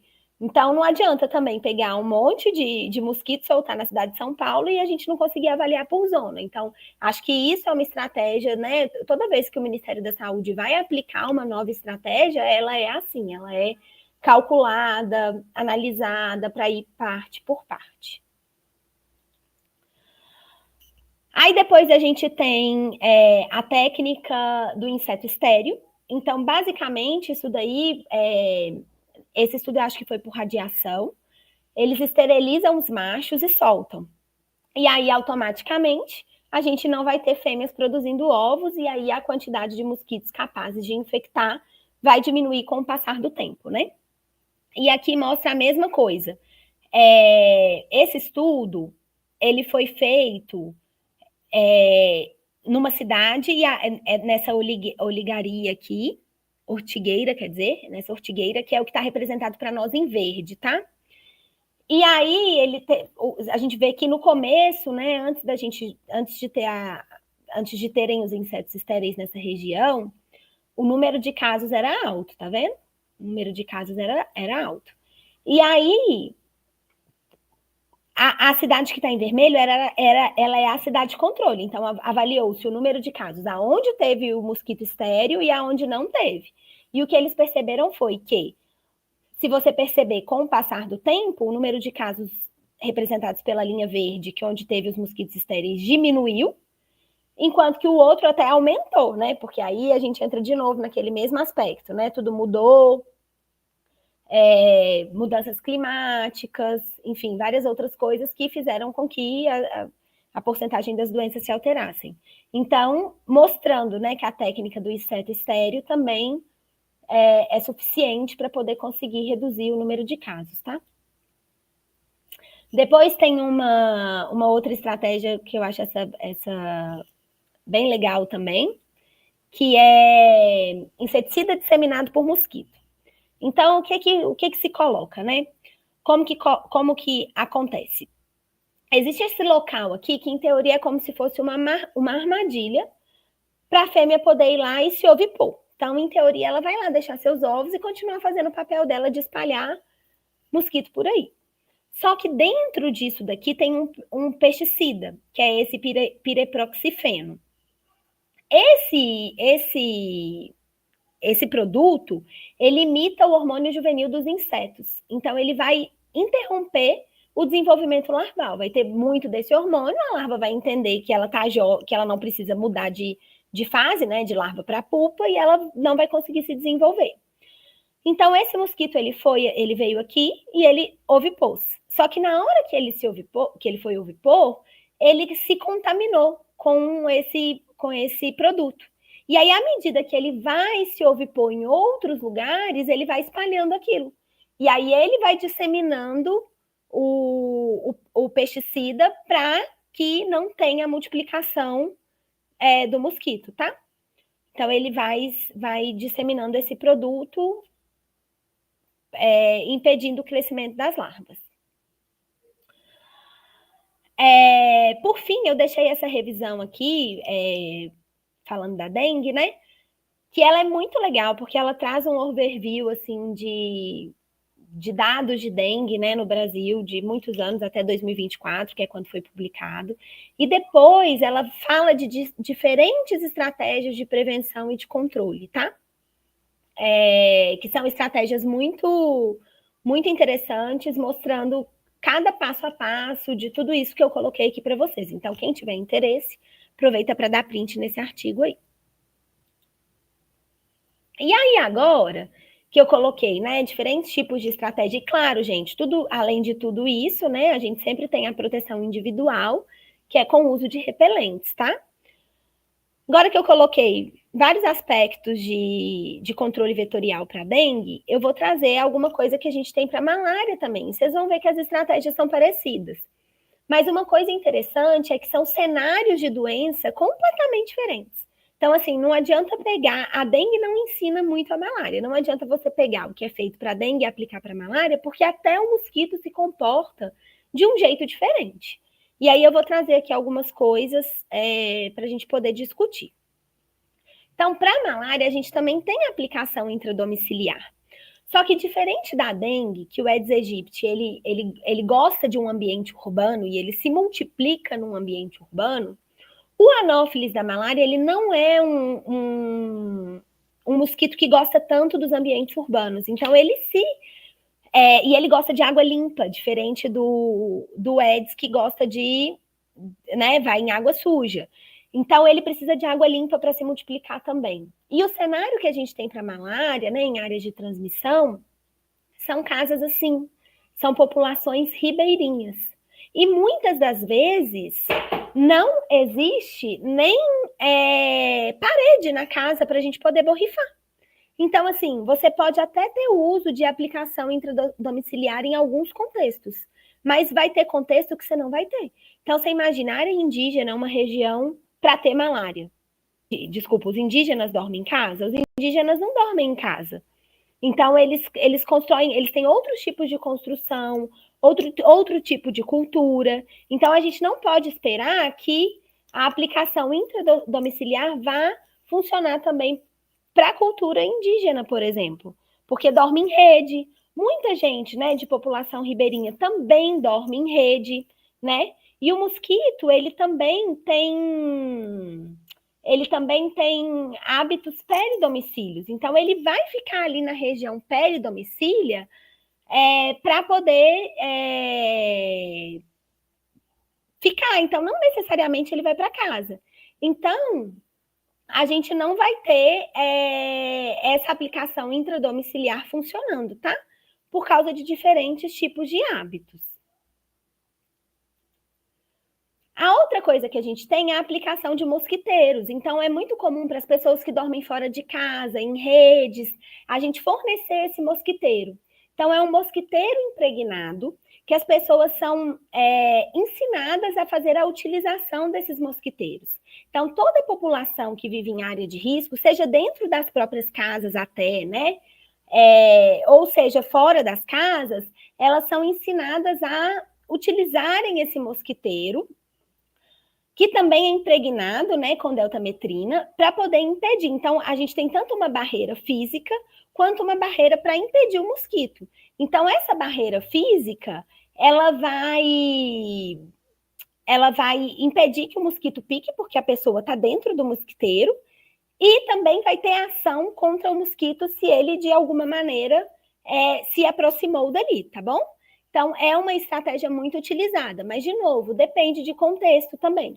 Tem que entender o contexto daquela região, daquela população, da área de transmissão, para saber se a utilização de mosquiteiros impregnados vai funcionar, tá certo?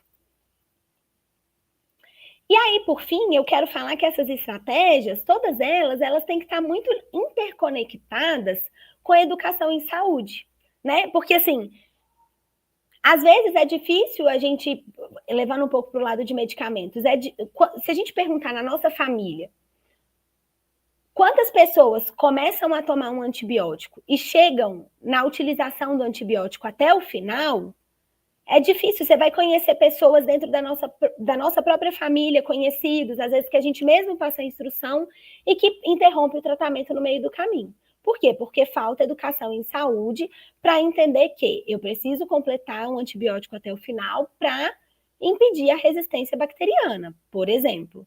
O uso de mosquiteiros é a mesma coisa. Aquilo não estava inserido nos hábitos de vida das pessoas. E aí, se a gente não basta a gente entregar um mosquiteiro e falar usa. Aquilo tem que ter educação em saúde aplicada para a pessoa poder entender que ela precisa, que aquilo é importante, que utilizar aquele mosquiteiro pode prevenir de uma doença. E aí, muitas vezes, o que a gente vê acontecer tem a distribuição dos mosquiteiros, mas eles acabam virando rede de pesca, né? Então, ao invés de utilizar o mosquiteiro para dormir, ele acaba achando uma outra finalidade que não aquela. Então, tudo isso tem que ter educação em saúde envolvida e aplicada, tá? Por fim, eu trouxe um trabalho que, assim como o mosquito da dengue, a gente também tem a utilização de larvicidas para o tratamento da malária. E aí eu trago uma outra estratégia, uma outra situação que ela é, assim, às vezes é até difícil, né, de imaginar, porque ninguém sabia que isso ia acontecer, mas há um tempo atrás, o governo deu como incentivo a criação de pisciculturas. Então, foram criados tanques artificiais para a população poder cultivar peixe. E aí, o que aconteceu? As pessoas pararam de cultivar aqueles peixes por alguma razão e o tanque ficou ali. À medida que o tanque ficou ali, aquilo virou um reservatório para crescimento de vetor. E aí eu estou falando de pisciculturas na Amazônia, onde a gente tem o Anopheles, que é o mosquito da malária. Então, o governo lançou uma estratégia para ajudar e ele arrumou um problema para ele mesmo, que foi o aumento da malária nessas regiões de piscicultura por causa do aumento do vetor. E aí tem um trabalho muito legal de um pesquisador da USP, mostrando a utilização de larvicidas, e aqui, ó, a gente está falando da mesma bactéria que a gente falou lá da dengue, só que ela é combinada, esse daqui, ele é combinado com uma outra coisa, com uma outra bactéria também, é do mesmo gênero, mas uma outra espécie. E aí o que eles fizeram foi aplicar esses larvicidas numa região. Então, de novo, né, um estudo acontecendo numa região. E aí eles aplicaram esses larvicidas nessa região, que foi no Vale do Juruá, no Acre, tá? Então, foi aqui essa região de estudos. E olha que legal que aconteceu, gente. Isso daqui é a aplicação do larvicida. O primeiro gráfico mostra a densidade de larvas. Então, o pesquisador foi lá nessas pisciculturas, coletou uma amostra de água, nessa primeira foto que eu mostrei aqui, ó, ele está coletando, tá vendo? Coletou um pouco dessa amostra e calculou a quantidade de larva que tinha naquela região. Depois da aplicação do larvicida, a quantidade diminuiu drasticamente. E aí, se a gente olha para o número de casos de malária, olha que impressionante, a quantidade que tinha e a quantidade que foi ter. São duas linhas, porque são duas espécies, Vivax e Falciparum. E aí, o número de casos de malária, né, aqui as setas indicando aonde teve a aplicação do larvicida, diminuiu drasticamente. Mas o que a gente tem que pensar é que toda estratégia ela precisa ser sustentada, né? Então, com certeza, esse larvicida ele não erradicou as larvas daquela região. Só que se a gente interromper as estratégias de controle, muito provavelmente, com o passar do tempo, o número de larvas vai aumentar e a infecção o número de casos daquela doença também vai aumentar, né? Então, isso são coisas que a gente tem que levar em conta, né? Que todas essas estratégias de controle vetorial, elas têm que ser constantes, porque sempre vai existir aquela tríade que eu contei para vocês ali. E aí, se a gente descuida de uma coisa para cuidar da outra, a gente tem um desequilíbrio. E quando a gente tem um desequilíbrio, a gente tem um aumento do número de casos das doenças. Por isso que existe as pastas dentro dos serviços de vigilância e tudo mais, que são responsáveis, cada uma delas, por estar olhando, né, cada uma das doenças, tá certo? E aí eu termino, né, essa aula, espero que tenha dado para vocês uma noção do que a gente pode utilizar em controle vetorial, que eu tenha conseguido passar para vocês, que o que se aplica, né, para o controle de um vetor não se aplica exatamente igual para o controle de outro vetor, porque os vetores eles têm hábitos diferentes, as doenças têm mecanismos diferentes, né? E durante o nosso curso, né? Durante a nossa liga, a gente vai poder aprofundar mais em todas essas estratégias que a gente colocou aqui, tá? E, de novo, eu trago para a gente poder conscientizar o máximo de gente que a gente puder, né? Sobre o que a gente está fazendo com o nosso planeta, sobre aquecimento global, sobre não jogar lixo na rua, sobre não deixar água parada, né? Sobre aplicar tudo isso que a gente aprende cada vez mais. E estou de novo à disposição para qualquer pergunta que vocês tiverem. Deixo o meu e-mail também para qualquer dúvida ou para qualquer coisa que vocês quiserem comentar.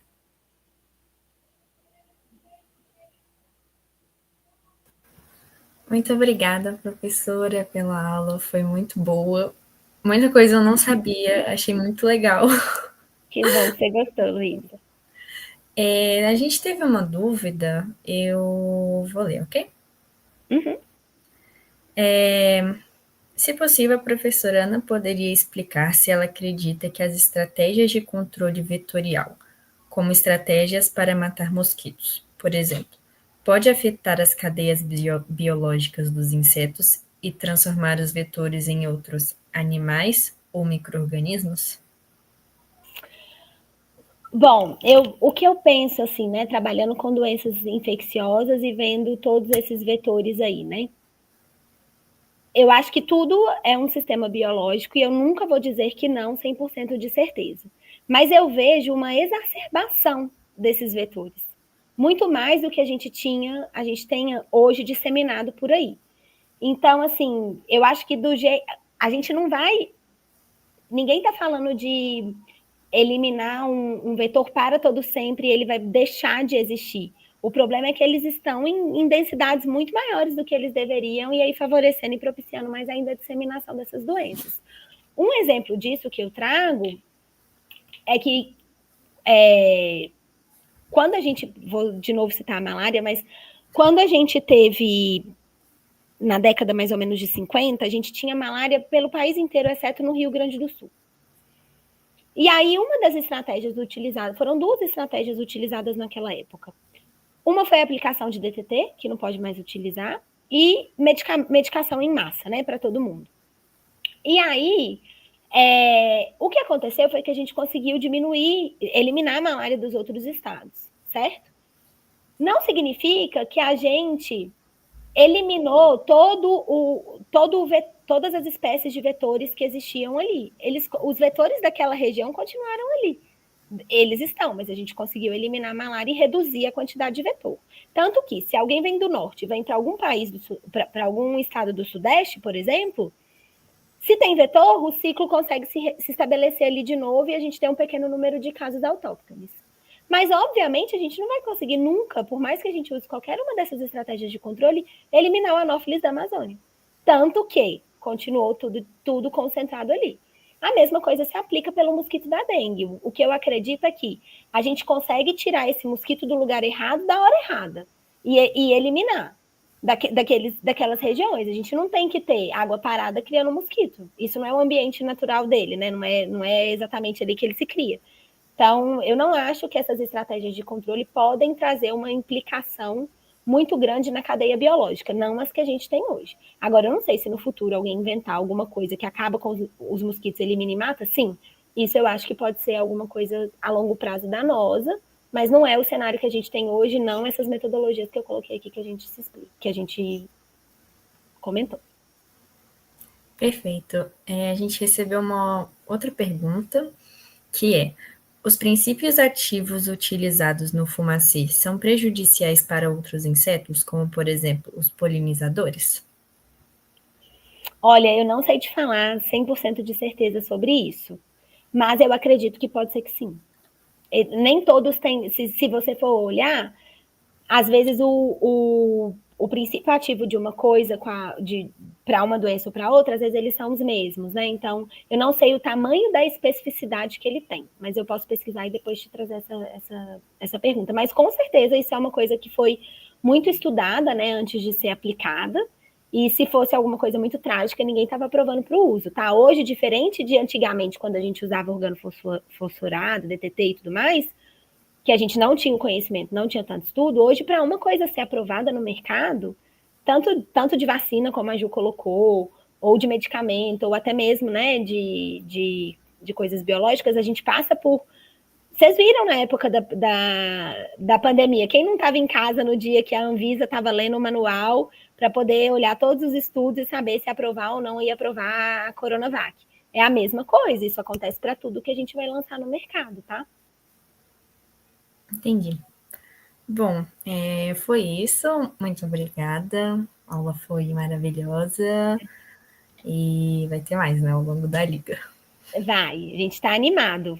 Espero que vocês gostem. Essa liga vai ser super interessante. A gente está com uma programação muito legal. Agora a gente vai aprofundar em todos esses temas. Então vai ter muita coisa para aprender. Com certeza. Tá Bem, bom? gente, obrigada, professora. Tchau, tchau, gente. Tchau, tchau. Boa noite. Bom, acabou a última aula, né, do curso introdutório, e agora nós vamos dar algumas informações, assim, uns spoilers sobre o que vem por aí na liga.